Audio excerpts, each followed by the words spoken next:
Hi guys, hope you're all well, hope this finds you well. So, All Hallowed Eve, Samhain, Halloween, it's known by many names, and with those many names comes many traditions. So hopefully what I'm going to do is share with you a little bit of a deeper insight into where those traditions have come from.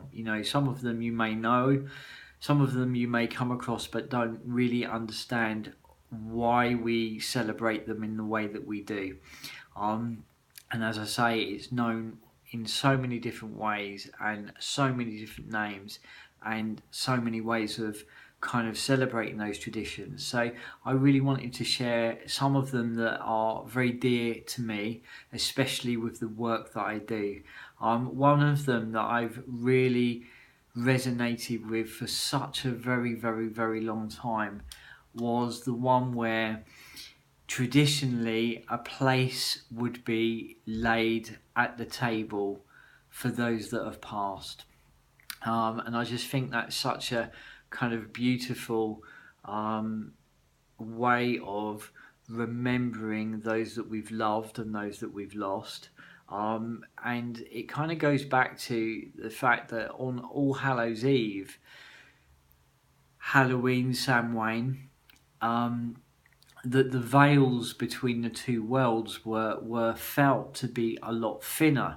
Hence why there's all this kind of superstition about Halloween, All Hallows Eve, that they say the veils are so much thinner. And it's a time where we could traditionally remember and feel very close to our ancestors. All the symbologies there. The nights have drawn right in. They're the darker nights, and I think that even kind of traditionally, historically, even to this day, there seems to be a lot more spiritual activity around this time of the year, and I think that's because we become more introspective. Simply just the fact that we become more introspective, we begin to slow down. You begin to slow down. You become more introspective. The nights are a lot longer. At this time of year, you've got over 12 hours of darkness.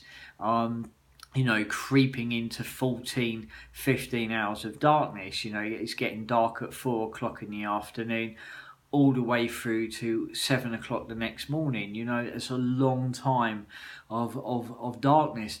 The nights are a lot darker. So I think that we become more introspective.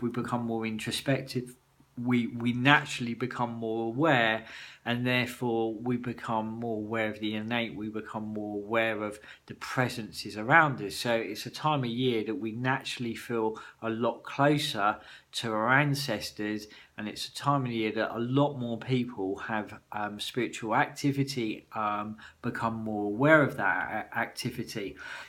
So I think it's really beautiful, to be able to kind of lay a place at the table for those that we've loved and lost, and to remember them, and to almost invite them at the table.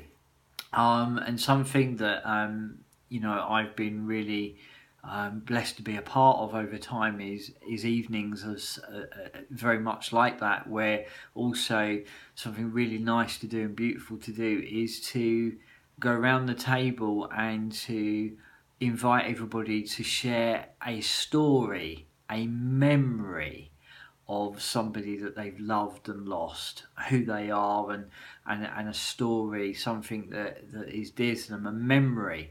And I think what a beautiful way to remember those very special people in our lives going back, and to remember the ways that they touched us and the ways that they continue to touch us. You all know the type of work that I do, and my belief is that those that are dear to us are only ever a thought away, and those that are dear to us are watching over, and they are very much guiding us throughout our lives. And I just think it's a really lovely way to kind of honour that gift that they bestow upon us. So, place at the table, a memory and a story shared. Another tradition of this night is to light candles and to place candles around a photo, and again very similar to laying a place at the table. I think it's just really, really kind of beautiful. Also, another aspect of All Hallows Eve, Halloween Samhain, importantly Samhain, going back in the Celtic traditions, was a night of the ancestors, and also it was a time of year that we literally took stock. Okay, so you've heard that saying, to take stock. So traditionally it was a time of year we would take stock within the farming calendar. That was to take stock of the cattle, those cattle that may not last the winter. And they were traditionally slaughtered and then feasted.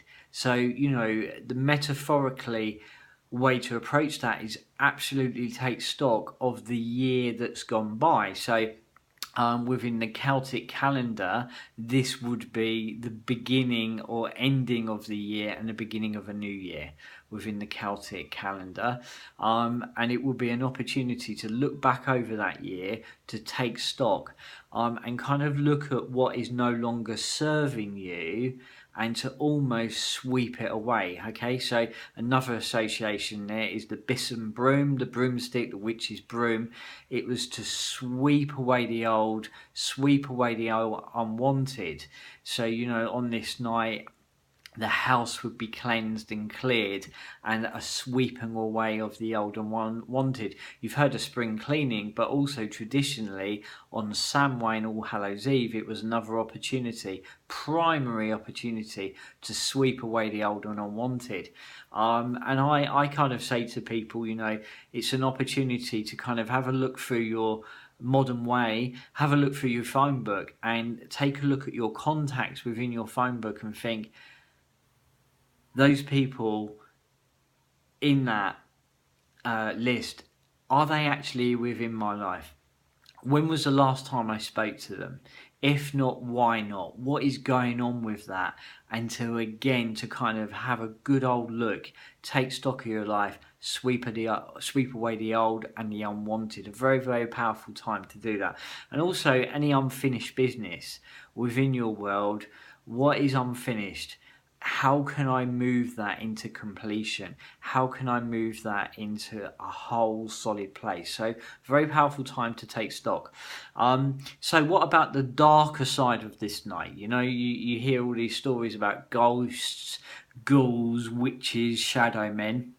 Again, it's because we believe the veil between the worlds is so thin that kind of supernatural, that spiritual encounters happen. I kind of feel that, yes, it's because the days are a lot shorter, the nights are a lot darker, we've become introspective.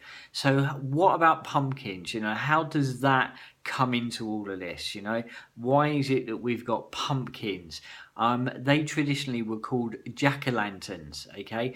And people would put them in their windows as they do now, but do you understand why? That's, it's all about kind of unearthing the tradition behind the tradition. Is they were placed in the window, and the idea was that they were going to fend off bad spirits.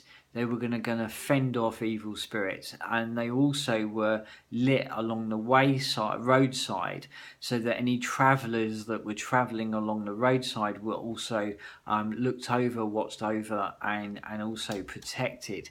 So they're very, very powerful traditions.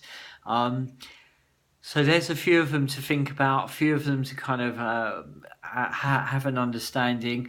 Enjoy your evening, however you spend it. But following on from this, within the next hour or so, is a wonderful ghost story. Okay, it's called Whistle and I Will Come to You. It's a spine-chilling old black and white tale of the supernatural. I remember the first time I watched it, it really made me think. It's a wonderful story. Enjoy your evening, enjoy the film if you watch it, and happy All Hallows Eve. Take care, guys. Bye.